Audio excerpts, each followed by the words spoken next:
Today we will discuss about the biotic agents. In the last lecture, we have seen that for the process of pollination, different types of pollinating agents are required. These pollinating agents are of two types, abiotic and biotic pollinating agents. We have seen the abiotic pollinating agents in the last lecture. Today we will discuss about the biotic agents. Biotic agents, these are living agents or living organisms. The living organisms which are involved in the process of pollination, they are generally termed as the biotic agents. जे सजीव आहेत, जे pollination साठी मदत करतात, ते जे काही सजीव आहेत त्यांना काय म्हटलं जातं, biotic agents. There are three different types of biotic agents included in our syllabus. From that, the first one is pollination by insects, known as the entomophyli type of pollination. Entomos means insect. The process of pollination, which is carried out with the help of insects, is known as the entomophyli type of pollination. So, to bring about the process of pollination with the help of insects, the plants have to develop certain kinds of adaptations. This is one of the example of the pollination carried out with the help of this insect. This is the honeybee, this is the salvia flower. There are number of the plants which brings about the process of pollination with the help of insects. Near about 80% of the plants are pollinated by different types of insects. For that, the first adaptation which is carried out by the plants, that is the flowers are large, showy and often brightly colored. शक्यतो फुलं जी आहेत भडक रंगाची म्हणू शकतो आपण, attractive किंवा दिखाऊपणा जास्त असतो आणि रंगीत रंग जो आहे तो चांगला भरपूर प्रमाणात ब्राईट असतो. This is due to attract the insects toward the flowers, and that insects can take the pollen grains from one flower to the another flower. Then the flowers with sweet odor, nectar glands. Sweet odor, गोड वास ज्याला आपण म्हणू शकतो, सुगंध फुलांना चांगला असतो आणि त्याच्यामध्ये भरपूर प्रमाणात मध तयार करणाऱ्या ज्या ग्रंथी आहेत, ज्याला नेक्टर ग्लँड्स म्हटलं तर त्याही त्याच्यामध्ये भरपूर असतात, जेणेकरून जास्त प्रमाणात मध तयार केला जाईल आणि तो मध खाण्यासाठी इन्सेक्ट काय होतील, त्यांच्याकडे अट्रॅक्ट होतील. The stigma is rough or sticky. The stigma which receives the pollen grains. So the pollen grains which are stick up to the body of the insect, they have to be transferred onto the stigma. Therefore, stigma must be rough or sticky. Due to that, the pollen grains from the insect body can be stick up to the stigma. Then the pollen grains are spiny and surrounded by sticky substance known as a pollen kit. जसं stigma sticky असतो त्याच पद्धतीने pollen grain सुद्धा sticky किंवा आपण spiny म्हणू शकतो. Exine जे आहे त्याचं स्पायनी असतं, जेणेकरून ते सहजासहजी इन्सेक्टच्या बॉडीला चिटकून राहू शकतात आणि एका ठिकाणापासून दुसरीकडे ते ट्रान्सफर केले जाऊ शकतात. आणि त्याचबरोबर स्टिकी सबस्टन्स जो पोलेन किट आहे तोही त्याच्यामध्ये असतो, त्याच्यामुळे ते इन्सेक्टच्या बॉडीला सहजासहजी चिटकून बसतात. Some have liver mechanism. For example, this salvia flower. This is having the special kind of mechanism for the process of insect pollination. We will see afterwards. The example of insect pollination: rose, jasmine, chrysanthemum, the what we called it as, citrum, what we call it as the रातराणी, ज्याला आपण रातराणी म्हणतो, ज्याला भरपूर सुगंध असतो. अशा काही वनस्पती आहेत की त्याच्यामध्ये इन्सेक्टच्या साह्याने पॉलिनेशनची प्रक्रिया होते. We will see what is mean by this liver mechanism which is carried out in the salvia plant. This is the salvia flower which is having the bilobed corolla. Corolla जो आहे त्याच्यामध्ये डिस्टिंक्ट 2 लोब्स असतात, त्याच्यामध्ये सहजासहजी insect हा जो आहे तो ट्रान्सफर त्याच्यामध्ये बसण्यासाठी त्याला जागा व्यवस्थित मिळते. आता ह्या साल्वियामध्ये एक विशिष्ट प्रकारचं मेकॅनिझम असतं ज्याला लिव्हर मेकॅनिझम म्हटलं. आपण बघूयात वाट हे लिव्हर मेकॅनिझम काय. These are some of the steps we can say of the liver mechanism carried out in the salvia flower. This is the bilobed corolla of the salvia flower. हे जे दिसतंय हा बायलोब्ड साल्वियाचा corolla आहे. This is the calyx, this one portion is the gynoecium and this is the androecium. The characteristic feature of the androecium present in the salvia plant is that it is possesses bilobed anther, anther जो आहे हा कनेक्टिव्हला दोन वेगवेगळ्या प्रकारचे anther असतात. The one anther lobe is known as the sterile anther lobe and second one is known as the fertile anther lobe. This is the sterile anther lobe. What is mean by that sterile anther lobe? The anther which does not produces pollen grains, that is known as the sterile anther, and the anther which produces the pollen grain, that is known as the fertile anther. Here we can clearly observe the filament which is the bilobed. At one end of the filament the sterile anther is present, while at the another end the fertile anther is present, which produces the pollen grains. When insect visit the flowers, it settles onto this bilobed corolla. ज्या वेळेस हा कीटक याच्यामध्ये प्रवेश करेल तो कशावरती बसतोय, हा जो स्टराईल अँथर लोब आहे आणि हे जे करोलाचा लोब आहे याच्यावरती तो बसतो. ज्या वेळेस हा कीटक ह्या स्टराईल अँथर लोब वरती बसेल त्यावेळेस काय होईल, त्याच्यावरती एक विशिष्ट प्रकारचं प्रेशर येईल. कशावरती, या स्टराईल अँथर लोब वरती. त्यामुळे काय होतो, हा फर्टाईल अँथर लोब ज्या फिलामेंटच्या दुसऱ्या टोकाला दॅट गेट बेंड्स डाऊन, तो काय होतो खाली वाकतो. तो खाली वाकल्यामुळे काय होतो, त्या इन्सेक्टच्या बॉडीला या ठिकाणी तो काय होतो टच होतो. त्याच्यामुळे याच्यावरती असलेले जे काही पोलन ग्रेन्स आहेत हे पोलन ग्रेन्स काय होतील, they are deposited on to the body of the insect. When this insect along with the pollen grains from one flower visit to the another flower where the stigma is matured, then it settles onto that particular bilobed corolla. Then this stigma gets touched to the body of the insect, and the pollen grains which are present on the body of the insect, they are captured by the stigma, which is the sticky one. So in this way, due to the presence of this filament, bilobed filament, a special kind of mechanism is carried out in the salvia plant, which is known as the liver mechanism. This bilobed anther lobe acts as a liver, Marathi ज्याला आपण सांदा म्हणतो. एक बाजू दाबली की दुसरी बाजू खाली येते, बेंड होते. हे जे मेकॅनिझम आहे याला म्हटलं जातं लिव्हर मेकॅनिझम, जे साल्विया या फ्लॉवर मध्ये. So that is all about the first type of biotic agent, that is the pollination, which is carried out by the insect. The second type of pollination, which is carried out by the birds, which is known as the ornithophili type of pollination. The pollination which is carried out with the help of the bird is known as the ornithophili type of pollination, and the plants which brings about the pollination with the help of the birds, those plants are known as ornithophilous plants. Ornithos means bird. Only few birds are specialized, which are small in size and with long beaks. Examples: sunbird, hummingbird, etc. These birds have the ability to bring about the pollination. काही ठराविकच पक्षी असे आहेत की जे या पद्धतीचं पॉलिनेशनला ते मदत करतात. सनबर्ड आहे, हमिंग बर्ड आहे, जे लहानात लहान पक्षी असतात, त्यांची चोच लांब असते, त्यांचं वजन कमी असतं, अशी जी पक्षी आहेत ते या पॉलिनेशन मध्ये मदत करतात. So this is the hummingbird which brings about the process of pollination with the long beak. We will see adaptations for the ornithophili type of pollination. The first adaptation, flowers are usually brightly colored, large and showy. भरपूर रंगीत असतात, मोठे असतात आणि दिखाऊ पण असतात, जेणेकरून पक्षी त्याच्याकडे अट्रॅक्ट होतील. They R with profuse dilute nectar. Profuse भरपूर प्रमाणात, डायल्यूट म्हणजे आपण ज्याला असं म्हणू शकतो लिक्विड प्रमाणात जास्त आहे, जेणेकरून त्या पक्ष्यांना ते सहजासहजी चोचीने शोषून घेता येईल.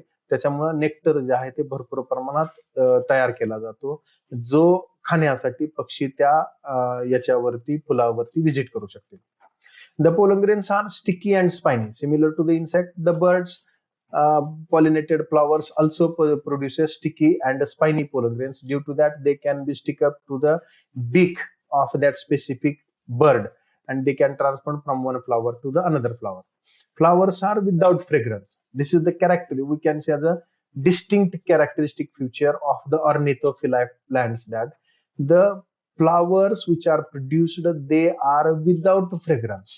त्याला कोणत्याही प्रकारचा वास नसतो. कशामुळे वास नसतो? कारण वन हे जे पक्षी जे आहेत, पक्ष्यांना सेन्स ऑफ स्मेल नसतो. मग त्याच्यामुळं त्याच्यासाठी एनर्जी वेस्ट करण्याची आवश्यकता त्यांना नसते. Example in which the ornithophily type of pollination is carried out: bombax, callistemon, ज्याला बॉटल ब्रश असं म्हटलं जातं, ब्युटिया जे पळस आहे, अशा प्रकारचे जे काही वनस्पती आहेत त्याच्यामध्ये बर्डच्या साह्यानं पॉलिनेशनचा प्रकार होतो. तिसरा प्रकार आहे pollination by means of bats, ज्याला आपण वटवागळ म्हणतो. That type of pollination is known as chiropterophily. The pollination which is carried out with the help of bats, that type of pollination is known as the chiropterophylla type of pollination.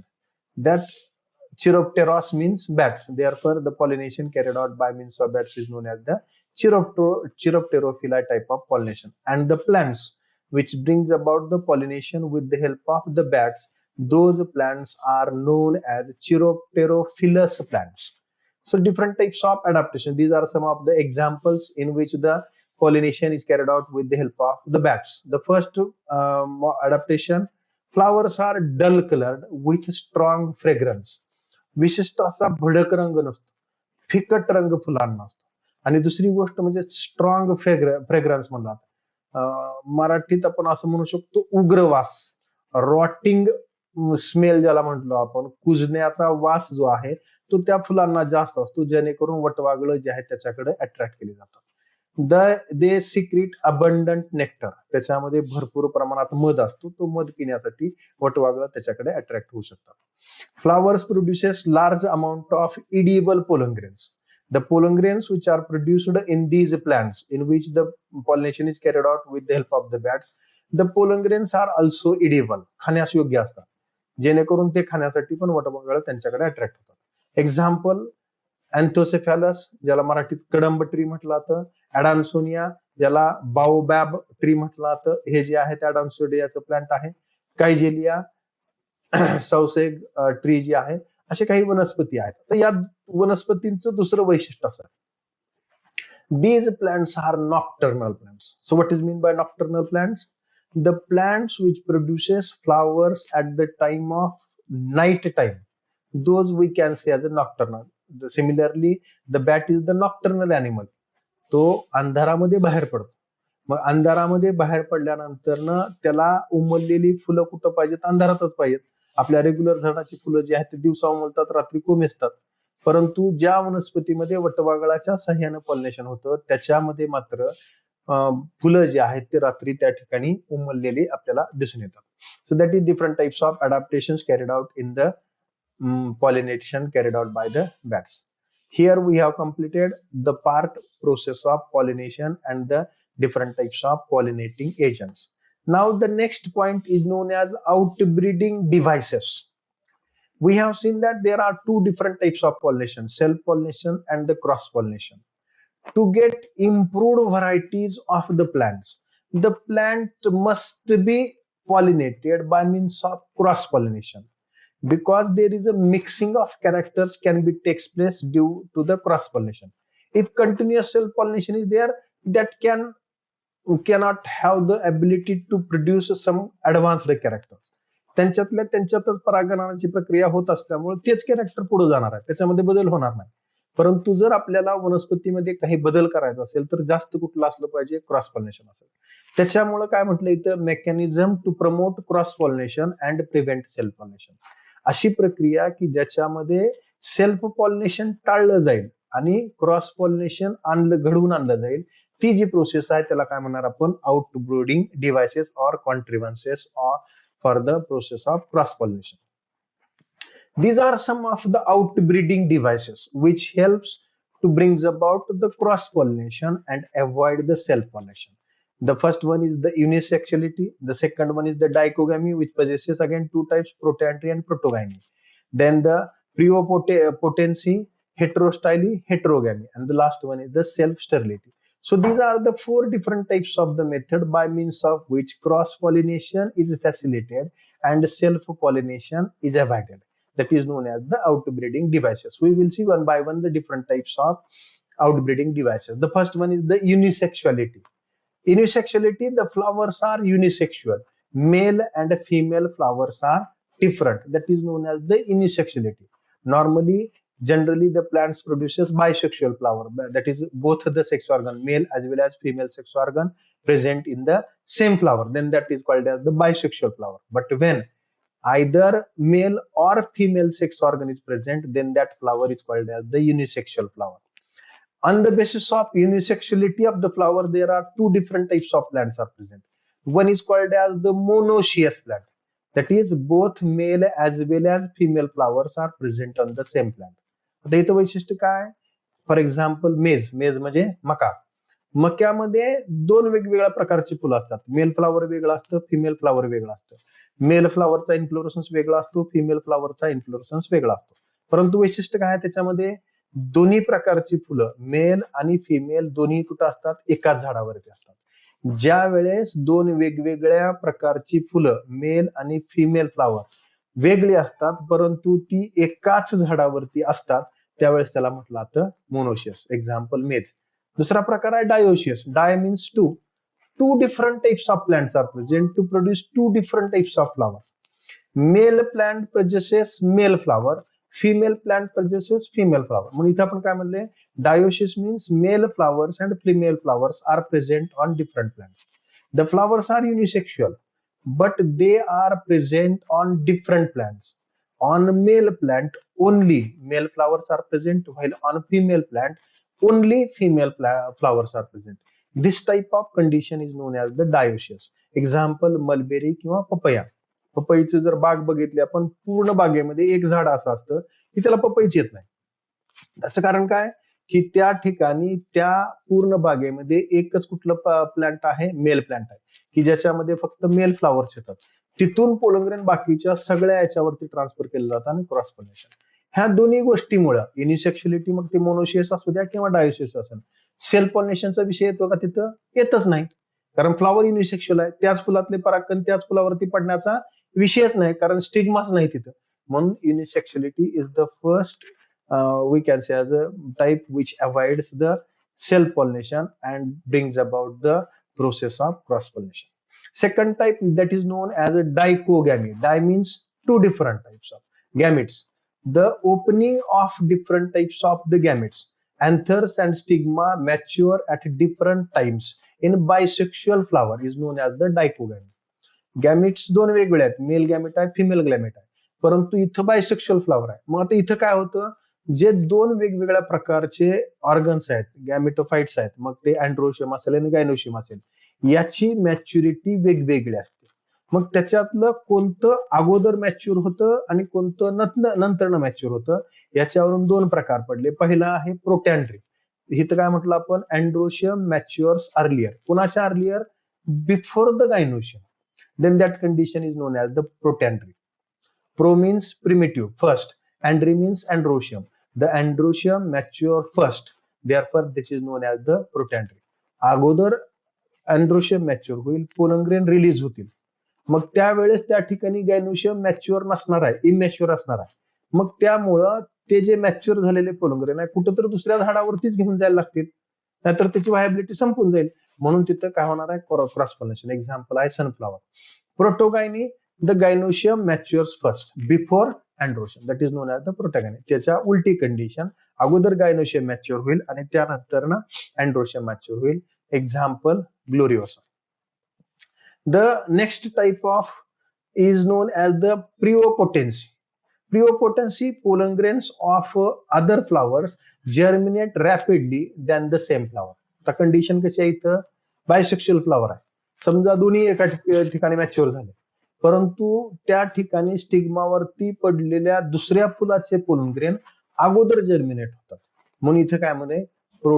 प्रीपोटेन्सी. पोटेन्शियलिटी जी आहे ती दुसऱ्या फुलांची या ठिकाणी जास्त प्रमाणात दिसून येते.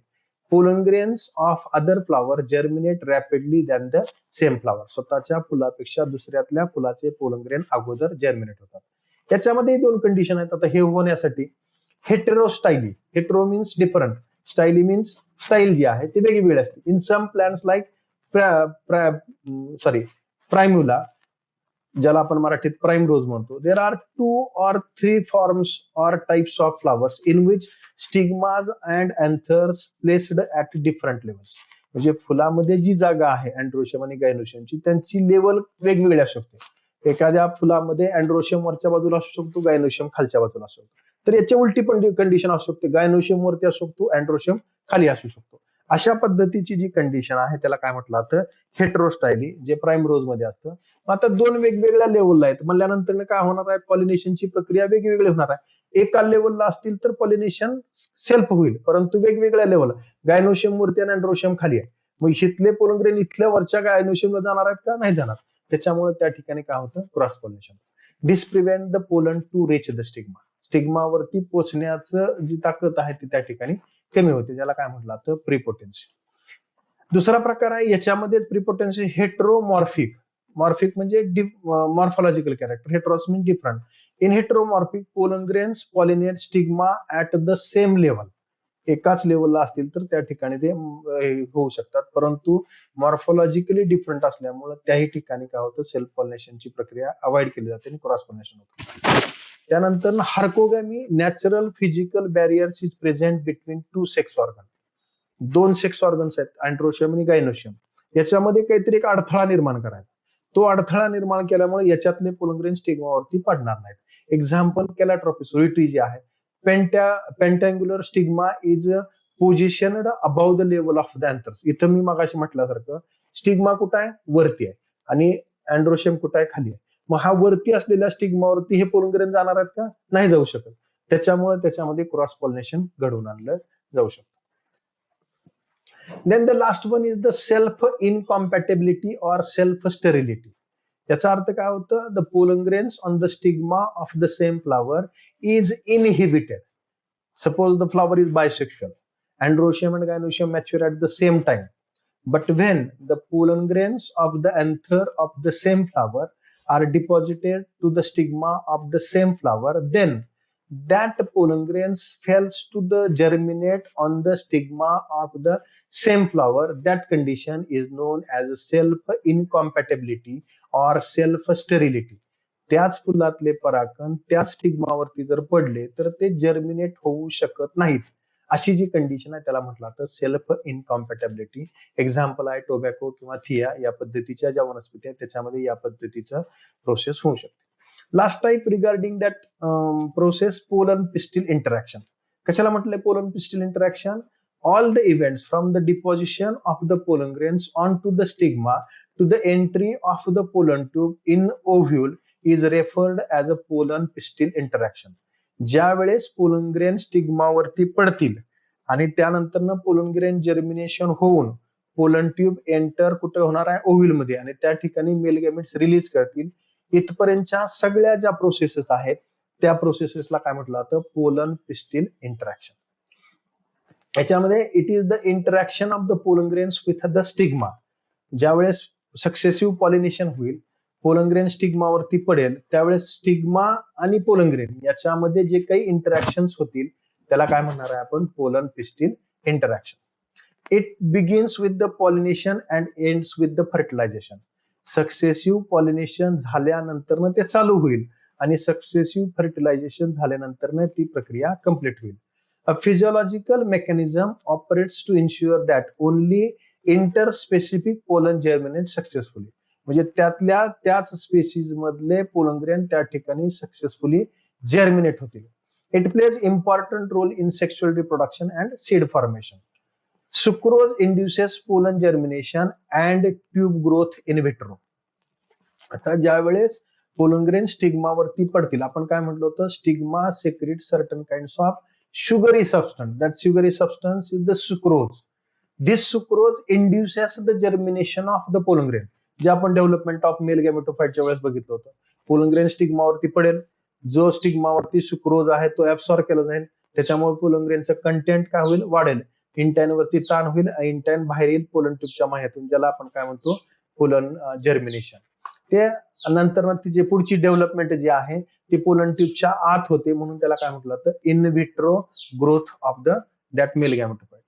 Addition of boric acid facilitate and accelerate the pollen germination.